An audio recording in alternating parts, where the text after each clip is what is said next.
زندگی میں ہم سبھی یہ چاہتے ہیں کہ ہماری مشکلیں، مصیبتیں، پریشانیاں سب دور ہو جائیں اور ہماری زندگی میں خوشحالی آ جائے۔ تو آج جو میں آپ کے ساتھ ویڈیو میں میسج شیئر کر رہا ہوں، میں سمجھتا ہوں یہ بہت ہی امپورٹنٹ میسج ہے، اتنا امپورٹنٹ کہ یہ ویڈیو آپ کو روزانہ دیکھنا چاہیے، اور اگر روزانہ نہ بھی دیکھ پائیں، جب بھی کسی مصیبت میں، پریشانی میں آپ پھنسے ہوں، یہ ویڈیو ضرور دیکھیں۔ انشاءاللہ امید ہے کہ آپ کو بہت فائدہ ہوگا۔ اس لیے نہیں کہ یہ ویڈیو میں نے بنایا، لیکن اس لیے کہ اس میں اللہ سبحانہ تعالیٰ کے کلام میں سے کوئی ایسی آیات آپ کے ساتھ شیئر کروں گا جس کے بارے میں اکثر لوگ غافل ہیں۔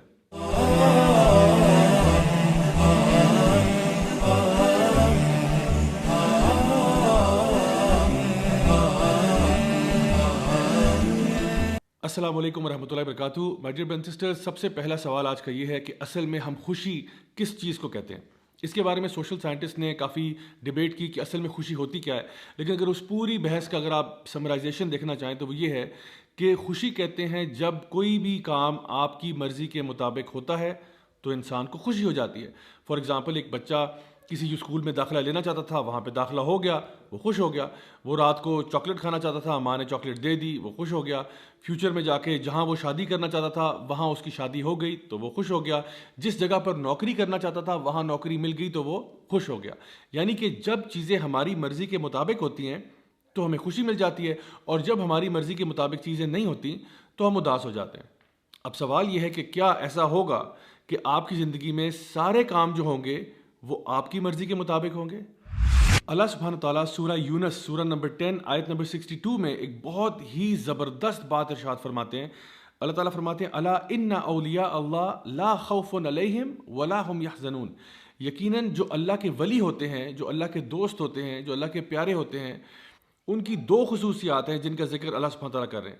یعنی کہ ایک تو کہا گیا کہ لا خوف علیہم، کہ ان کو خوف نہیں ہوتا، اور دوسرا ان کو غم نہیں ہوتا۔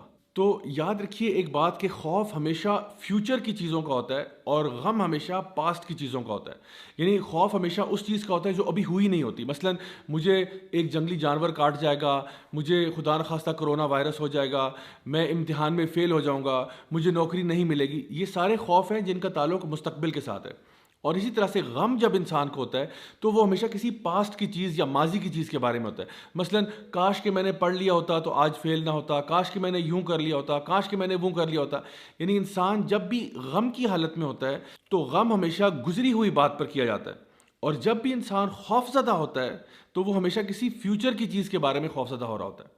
تو اللہ سبحانہ تعالیٰ یہ بتانا چاہ رہے ہیں کہ اگر آپ واقعی میں اللہ کے ولی ہیں، اللہ کے دوست ہیں، تو آپ کو یہ پتہ ہونا چاہیے کہ اللہ تعالیٰ العلیم بھی ہے اور الحکیم بھی ہے۔ العلیم کا مطلب یہ ہے سب سے زیادہ علم والا اللہ ہے، الحکیم کا مطلب یہ ہے سب سے زیادہ حکمت والا اللہ ہے۔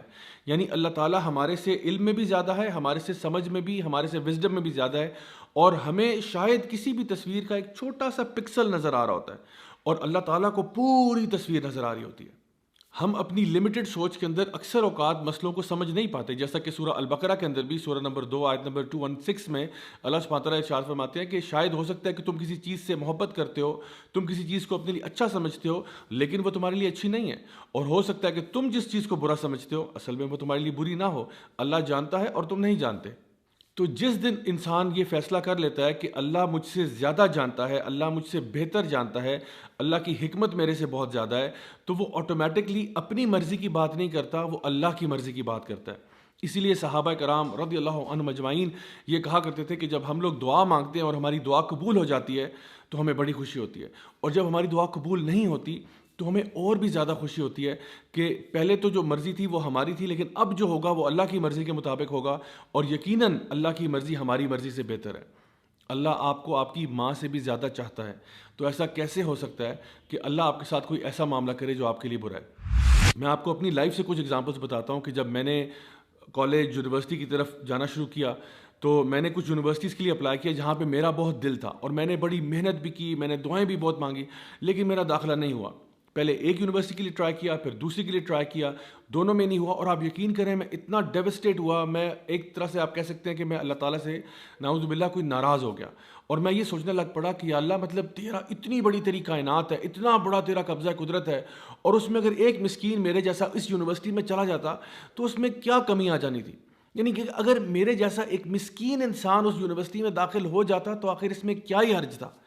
لیکن آپ یقین کریں کئی سالوں کے بعد مجھے سمجھ میں آیا کہ اس کی حکمت کیا تھی. میں ان یونیورسٹیز میں ایز اے اسٹوڈنٹ تو نہیں گیا, لیکن بار بار ان یونیورسٹیز میں ایز اے ٹیچر ضرور گیا, لیکچرز دینے کے لیے, ٹاکس دینے کے لیے, ورک شاپس کرانے کے لیے. اور جس شان و شوکت کے ساتھ میں وہاں پہ گیا اور جس پروٹوکول کے ساتھ گیا, وہ اللہ ہی بہتر جانتا ہے کہ میں اس کا ڈیزرونگ تو نہیں تھا. لیکن میں نے بعد میں جب اس کے بارے میں غور کیا اور سوچا تو یہ خیال آیا کہ واقعی میں اس ٹائم پہ جو سوچتا تھا, اللہ کا پلان میرے پلان سے کروڑوں گنا بہتر تھا. اور ایک دفعہ ایسا بھی ہوا کہ میرا پاؤں جو ہے وہ 4 جگہ سے ٹوٹ گیا, اور وہ اسی طرح سے میں سوچتا تھا اس کے بارے میں کہ آخر اس میں کیا حکمت ہو سکتی ہے. مطلب نارمل میری روٹین چل رہی ہے, لوگوں کو پڑھانے کا سلسلہ چل رہا ہے, پڑھنے کا سلسلہ چل رہا ہے, تو یہ جو میرا پاؤں ٹوٹا ہے, کیا یہ ضروری تھا؟ کیا یہ ضروری تھا کہ یہ واقعہ پیش آتا؟ لیکن آپ یقین کریں کہ اس پاؤں ٹوٹنے کی وجہ سے 2 مہینے میں جب بیڈ ریسٹ پہ گیا ہوں تو مجھے اتنی زیادہ کتابیں پڑھنے کا موقع ملا کہ الحمدللہ میرے نالج میں اضافہ ہوا, اور مجھے معلوم ہے کہ وہ میرے لیے ادروائز کرنا پاسبل نہیں تھا. سو اگر آپ مجھ سے پوچھیں تو وہ 2 مہینے جو تھے میرے بیڈ ریسٹ پہ, they were some of the best months of my life. اسی طرح سے ہماری زندگی میں ایسے بہت سارے واقعات آتے ہیں کہ ہم لوگوں نے جی CSS کا امتحان دیا, نہیں ہو سکا, کہیں پہ شادی کرنا چاہ رہے تھے, نہیں ہو سک رہی وہاں پہ, کہیں اور ہم نے بزنس میں انویسٹ کیا, بات نہیں بنی, تو ہم پریشان ہو کے بیٹھ جاتے ہیں کہ پتہ نہیں ایسا آخر کیوں ہے.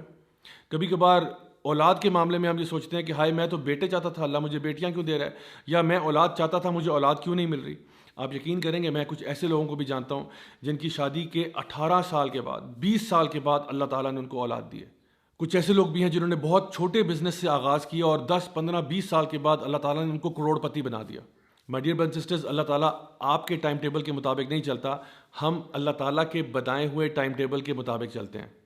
سو آپ اپنے طور پہ پوری کوشش کریں, پوری محنت کریں.